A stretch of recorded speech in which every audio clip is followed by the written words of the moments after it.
Both Harris and Trump held dueling rallies in swing states over the weekend, including in North Carolina.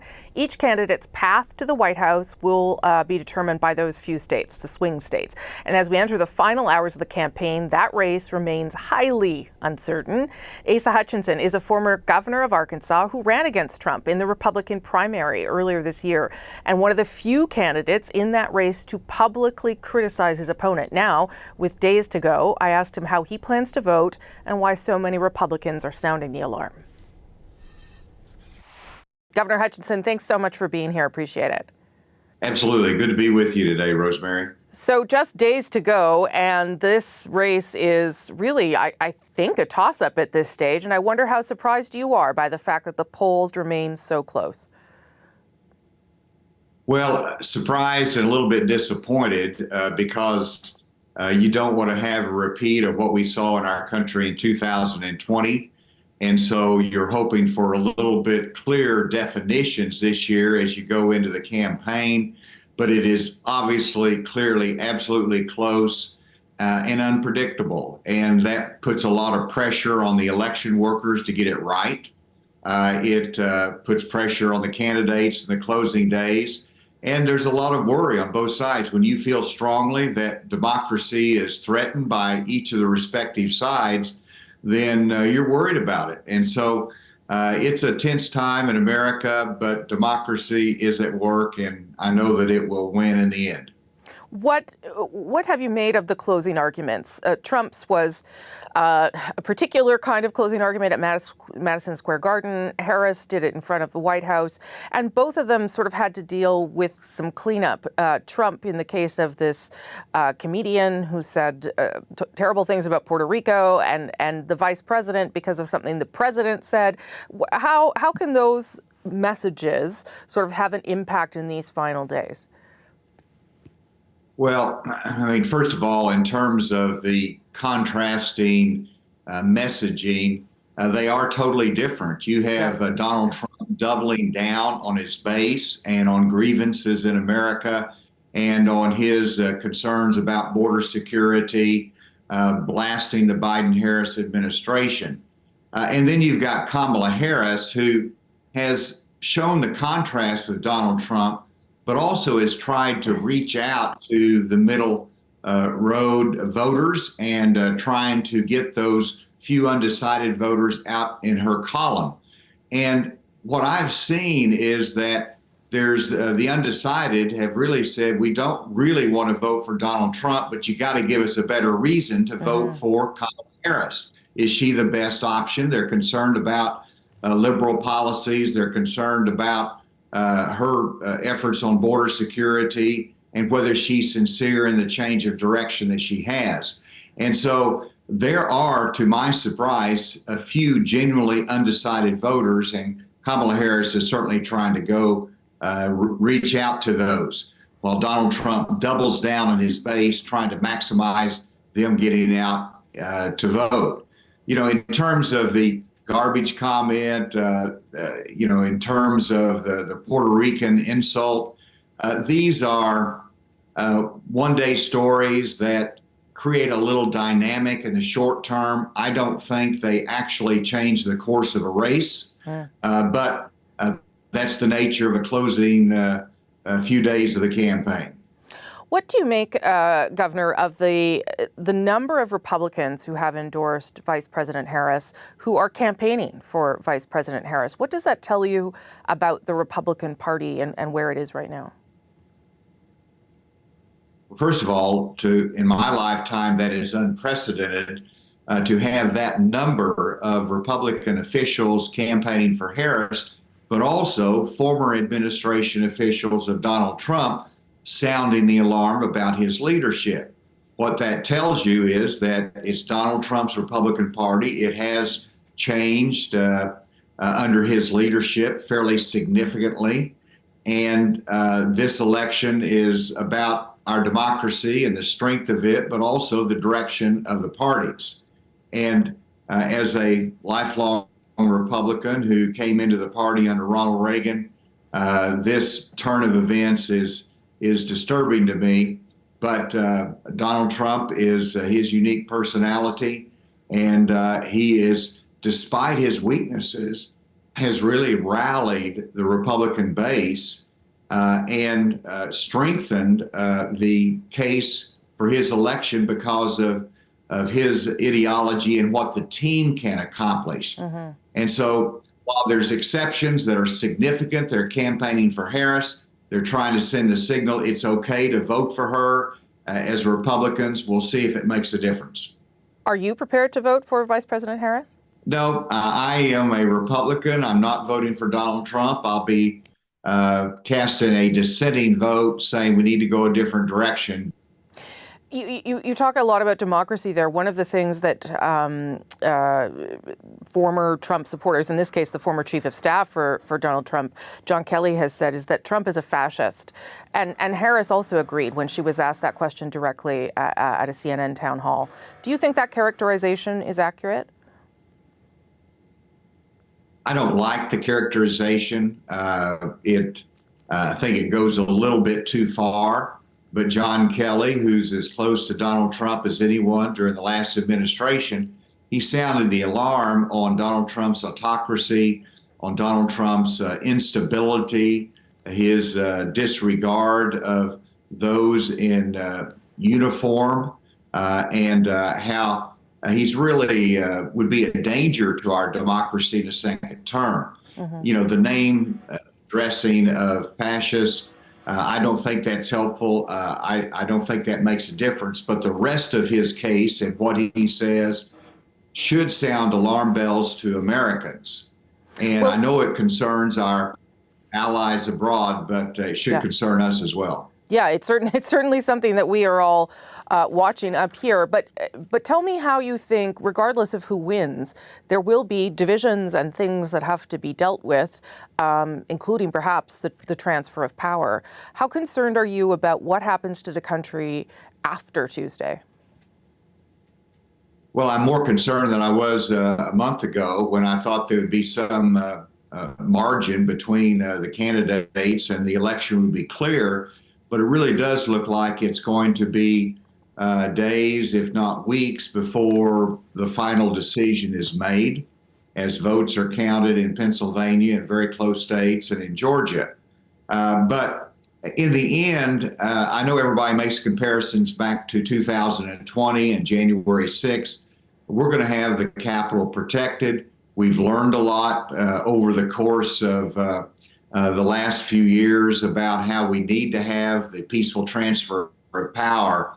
And so I really think there'll be a great deal of pressure on both candidates to accept the results. And I know that there's going to be a number of ardent supporters of each side that will refuse to accept the results or think there's some shenanigans in the election process.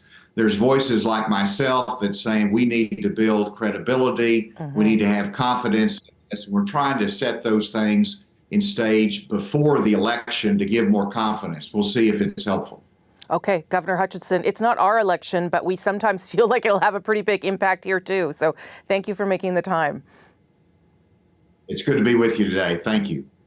Kamala Harris appeared on Saturday Night Live last night. It was very funny, whether you like her or not, looking to sway voters in these final moments of the U.S. presidential campaign. And that's where we will start on our American Roundtable this week. With us today, Melody Barnes, Executive Director of the Karsh Institute of Democracy, former Director of Domestic Policy for President Obama, and Tolu Olunaripa, White House Bureau Chief for the Washington Post. I can't believe you have time for me today, Tolu, but thank you. Good to see both of you, Melody, as well. Let's start with that SNL appearance by Kamala Harris.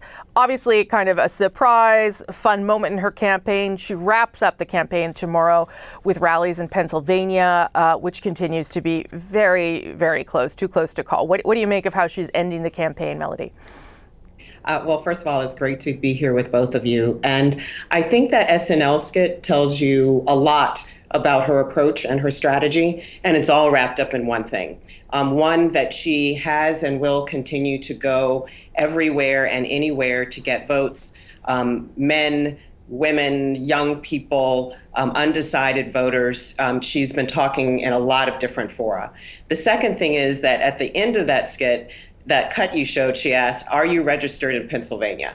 Yeah. And that's part of the strategy Pennsylvania, Michigan, Wisconsin are the three big battleground states that her campaign believes that they absolutely need. Those states have consistently voted in the same way, I think almost every time since about 1980. I think they believe if they can get those three states, that's the path to victory. And the Trump campaign similarly believes that Pennsylvania is absolutely necessary for their strategy as well. Yeah, and incredibly, I had an undecided Pennsylvania voter on earlier, and she's really just going to make up her mind Tuesday. So, I mean, that hinges on those people, Tolu. The Harris campaign has said that they've seen data in battleground states pointing to those people, those undecided voters who've made up their mind, and they are, in fact, breaking Harris. There's this crazy Iowa poll this morning that is not a swing state that shows that she's ahead. Tell me where you think she's at as we near the finish line here.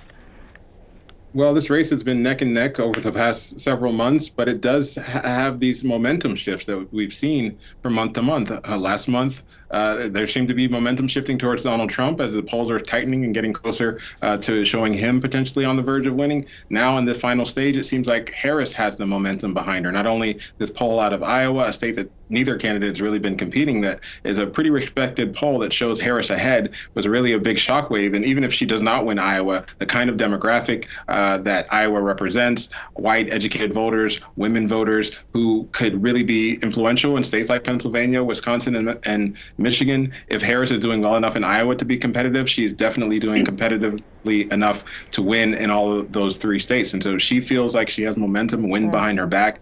But even her campaign, which has been saying she's the underdog and is now starting to say that they feel like they're going to win, they are also nervous. They also need to make sure that they get the turnout there. And they're trying to convince these voters through any means possible, including Saturday Night Live, to not only be registered to vote, but to show up to vote if they haven't voted yet, to show up on Tuesday.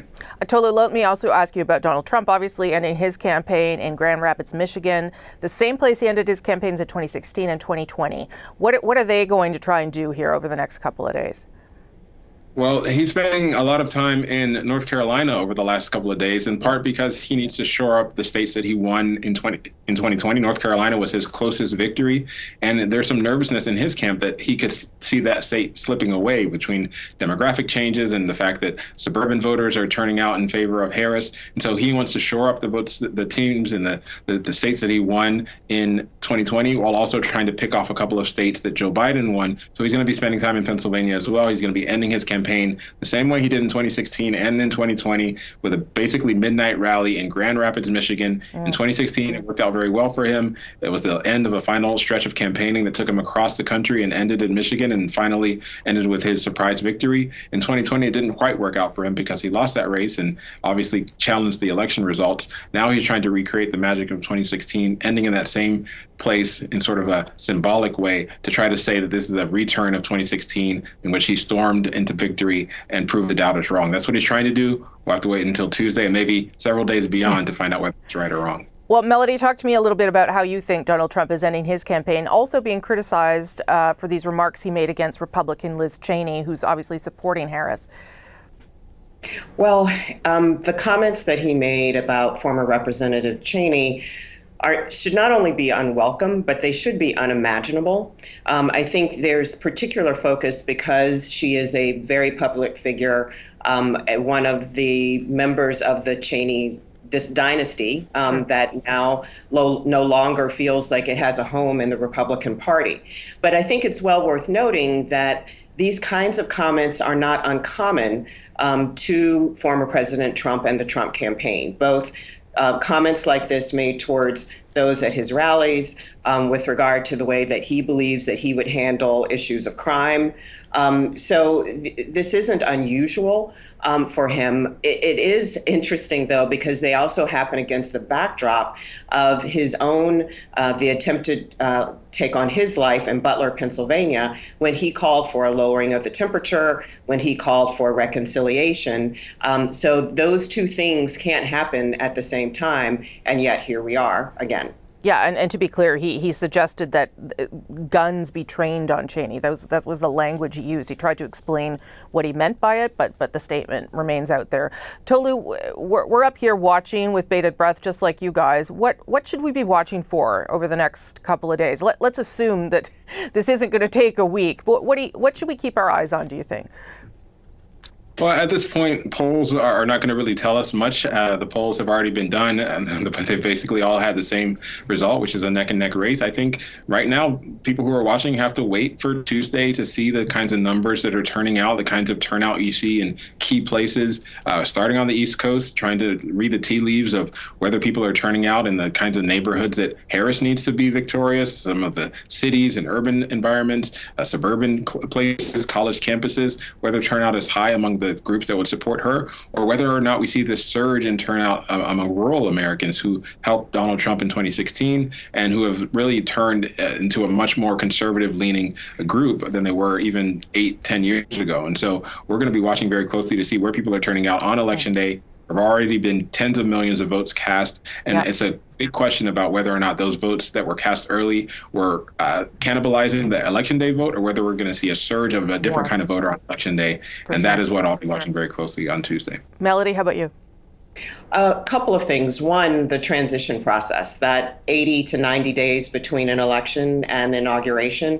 It is absolutely critical. The law has changed since the last election, and it would allow both candidates to start sending teams into departments and agencies, even during a period where the election hasn't been certified or formally called. That would be a significant burden on the existing administration in getting that done. So that's one thing. Secondly, litigation. I think we have seen the beginnings, the rumblings at the very best towards significant litigation that might challenge election outcomes, and a focus on poll workers. So there's a lot that can happen during a period when we don't have an answer to an election, in addition to the possibility for protest and potentially, but hopefully not, violence.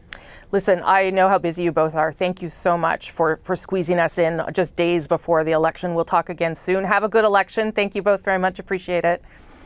Great. Thank you. Thank you. Thanks.